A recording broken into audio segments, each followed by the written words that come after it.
In the present day, researchers in the Arctic Circle uncover the buried wreckage of a large, wing-shaped aircraft. While investigating the aircraft's interior, two of the researchers discover a frozen, circular object with a red, white and blue encased in ice. In March 1942, Hydra forces led by Johann Schmidt invade a stone church in Norway, seeking a mysterious cosmic artifact known as the Tesseract, which possesses untold powers. Upon discovering the true Tesseract, Schmidt has the church keeper who guarded it killed, along with everyone else in the village. At a recruiting station in Brooklyn, Steve Rogers, a 20-something, 90 pounds, 5-foot-tall asthmatic eagerly awaits the opportunity to enlist in the United States Army. The Army doctor gives a once-over to Steve's medical file, which reads like that of a 90-year-old man, and rejects Steve's application as the military 4F, as this is his fourth failed attempt to enlist. Depressed, Steve goes to a war fair with his friend, Bucky Barnes. He watches as Playboy inventor Howard Stark unsuccessfully demonstrates a flying car. Steve breaks away from the group and goes to another recruiting station. Bucky catches up with him and asks how Steve intends to forge his application this time. Unbeknownst to them both, Dr. Abraham Erskine, while passing by, eavesdrops on their conversation. He is fascinated by the gumption of Steve. Bucky wishes Steve good luck on his latest application and Steve heads into the recruiting station for his fifth physical. Inside, Steve sits on an examination table and grows nervous when Dr. Erskine enters the room. Dr. Erskine has all of Steve's prior applications on file. Concerned by Steve's failed applications, Erskine tests his character by asking if his insistence on applying for military service is driven purely by a desire to kill Nazis. The young man sincerely reveals that he is not a killer at heart, but does not like bullies regardless of their origin. He also shows little concern when Erskine reveals that he is German by birth. Won over by Steve's strong will and unwavering conviction, Erskine enlists Rogers as a candidate of Project Rebirth, a supersoldier experiment being conducted by the Strategic Scientific Reserve under the supervision of Erskine, Chester Phillips, and Peggy Carter. During his basic training, Phillips is unconvinced by Erskine's claims that Rogers is the right person for the procedure, but relents after seeing Rogers commit an act of self-sacrificing bravery. The night before the treatment, Erskine reveals to Rogers that Schmidt underwent an imperfect version of the procedure and suffered negative side effects due to his inner ambition for power and obsession with becoming a superior man. However, he reassures Rogers that he chose him because he believed Rogers was an inherently good man and one that, because he had been weak his whole life, would not lose respect for the strength he would gain. In a secret military installation high in the Alps, Johann Schmidt brings the glowing cube to Dr. Zola, his Hydra weapon specialist. The cube's seemingly limitless power enables Schmidt and Dr. Zola to power unstoppable energy guns and cannons, intending to use the power to fuel Zola's inventions. Meanwhile, Schmidt, having discovered Erskine's location, dispatches an assassin to kill him. Peggy and Steve enter the antique shop, and exchange passcodes with an old woman manning the register, and descend into a secret military bunker concealed within. Peggy leads Steve to the heart of the bunker where they find Dr. Erskine preparing a medical capsule along with Howard Stark, and Colonel Phillips rubbing elbows with senators and dignitaries. Steve is told to remove his shirt and sit in the capsule. Stark describes that the procedure will first mean injecting muscle regenerators into Rogers' major muscle groups, which will then be bombarded with Vita rays. Erskine has made no secret of the pain Steve will endure but promises he'll come out stronger. Carter bids Steve good luck and joins Phillips in the overhead viewing chamber. Erskine's serum is injected into Steve's muscles and Steve is enclosed within the Vita ray capsule. The capsule glows brightly. Steve yells in pain but also tells them to continue and the procedure is quickly completed. When the capsule is shut down, Steve comes out a foot taller and 100 pounds heavier with solid muscle, which is just the most superficial aspects of his body artificially raised to the maximum human potential. Everybody, including Phillips, celebrates the success of the procedure, and descends from the viewing chamber to congratulate Erskine. After witnessing the success of the experiment, one of the attendees reveals himself to be Schmidt's assassin, Heinz Kruger. The assassin stays behind, placing a small satchel on a chair. Moments later, the viewing gallery explodes. Kruger descends the stairs and fatally shoots Dr. Erskine, killing him. Kruger grabs the last vial of the supersoldier serum and escapes the facility into the streets of New York. Rogers runs after Kruger, using his new strength and stamina to run down Kruger's car on foot. Despite attempting to escape in a submarine, Rogers manages to catch Kruger, but the vial of supersoldier serum is broken in the process and the assassin immediately commits suicide by cyanide pill before he can be interrogated for information. With Erskine dead and the supersoldier formula lost, the SSR is ordered to join the war and engage Hydra directly. However, Phillips decides to leave Rogers behind and allow scientists to study him in an attempt to rediscover Erskine's formula. Senator Brandt approaches Rogers and instead offers him the chance to tour the nation for the USO to promote war donations, using his image as the strong, ideal soldier as a symbol for the public to rally behind, which Rogers accepts. During his work for the USO, Rogers performs in scripted stage shows as the star-spangled character Captain America. As Rogers continues touring across the country, Captain America gains great popularity among the public, leading to increasingly more elaborate shows as well as making appearances in film strips, comic books, and other memorabilia. Although Rogers is happy to be contributing towards the war effort, he grows increasingly weary of being paraded around while not being able to have a more direct role alongside those actively fighting.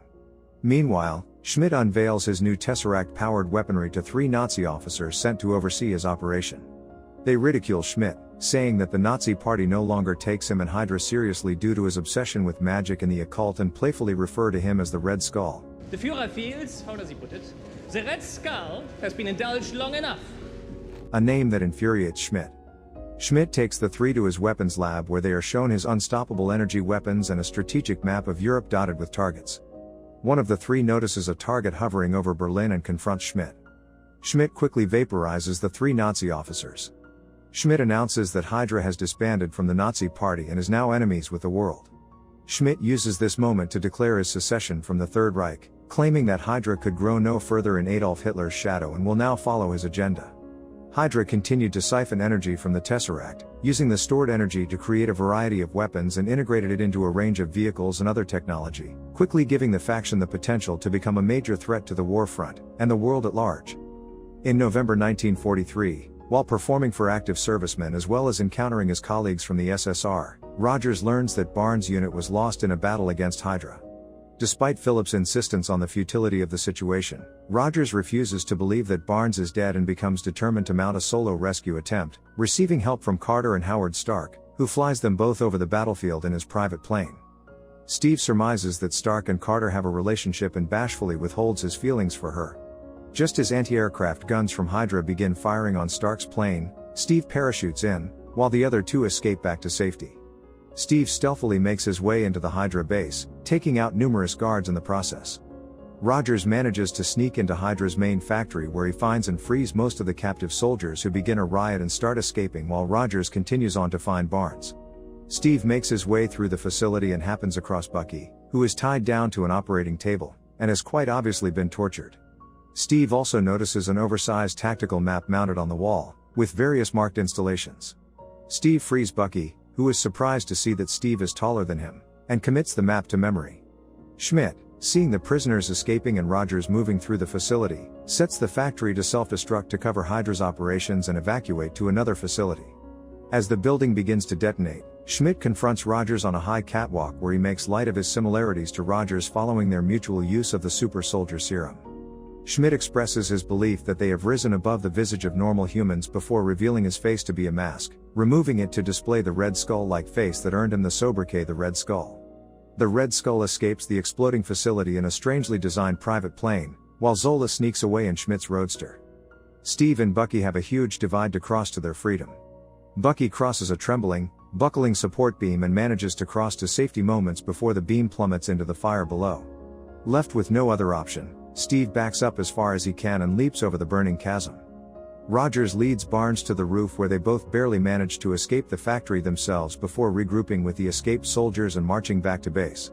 Following the liberation of the Allied prisoners, Rogers gains his superior officers' respect and acknowledgement as a soldier and is given high rank and the chance to fight as Captain America, as a key figure on the war front opposing Hydra directly.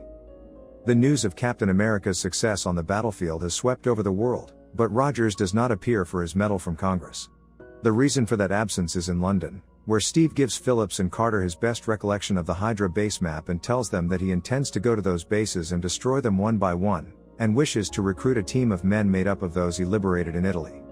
Steve meets the Howling Commandos in a bar and they eagerly accept the offer. While there, all the men are surprised as Peggy enters dressed in a form-fitting cocktail dress. She ignores all the men, including Bucky, and flirts with Steve, telling him that she'd love to have a dance with him someday. Howard Stark outfits Rogers with advanced equipment, including a durable, custom combat uniform and a circular shield which is made of a metal called vibranium. which is lighter than steel and is vibration resistant and will absorb heavy impacts. For the next 2 years, Rogers and his Howling Commandos lead a strong offensive, sabotaging various Hydra operations, much to Schmidt's frustration. In 1945, the team later assaults a train carrying Zola. Rogers and Barnes engage in a fight with the soldiers on the train, during which Barnes falls from the train into an icy river below to his apparent death, while a soldier locates Zola on the train and captures him. Rogers is deeply affected by the loss of his best friend and is convinced by Carter to use his sorrow as motivation to put an end to Hydra for good. Using information extracted from Zola, the final Hydra stronghold is located and Rogers leads an attack to stop Schmidt from using weapons of mass destruction on the United States. Rogers and his team prepare a battle plan to take down Red Skull at his headquarters. Rogers, dressed in a new uniform, mounts a Harley and charges the base.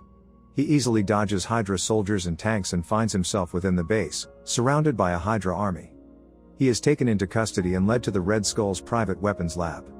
Red Skull asks what makes Steve so special. What made you so special? Nothing. I'm just a kid from Brooklyn. Moments before members of his team zipline into Red Skull's office. A climatic firefight ensues, as hundreds of soldiers under the direction of Phillips and Carter storm the base, killing many Hydra soldiers. Red Skull flees to his private hangar, in which a gigantic flying wing, Hydra's massive aircraft bomber powered by the Tesseract, is preparing for takeoff. Rogers climbs aboard the Valkyrie, as it takes off. He sneaks into the craft where he finds dozens of plane missiles, each labeled with a different major American city. Inside the large cockpit, Captain America and Red Skull have a fisticuffs battle. Red Skull fires his cube energy pistol at Steve, who easily deflects the shots using his shield. A shot is deflected into one of the cockpit's center consoles, which contains the Tesseract. Schmidt physically handles the Tesseract, which opens a wormhole into space, sucking him into it in bright light. The cube falls to the floor, burning through the plane and falling into the ocean. Seeing no way to land the plane without the risk of detonating its weapons, Rogers instead crashes it on the Arctic shelf while making a sorrowful goodbye to Carter, making a promise to take her dancing, knowing he would never be able to make the date. Stark later recovers the Tesseract from the ocean floor but is unable to locate Rogers' body or Schmidt's aircraft. Rogers awakens in a 1940s-style hospital room. Deducing from an anachronistic radio broadcast that he was out of place, he flees outside into what is revealed to be present-day Times Square, where Nick Fury tells him he has been asleep for nearly 70 years. Stunned by this revelation, Rogers' only response is that he had a date. A year later, Fury approaches Rogers, proposing a mission with worldwide ramifications.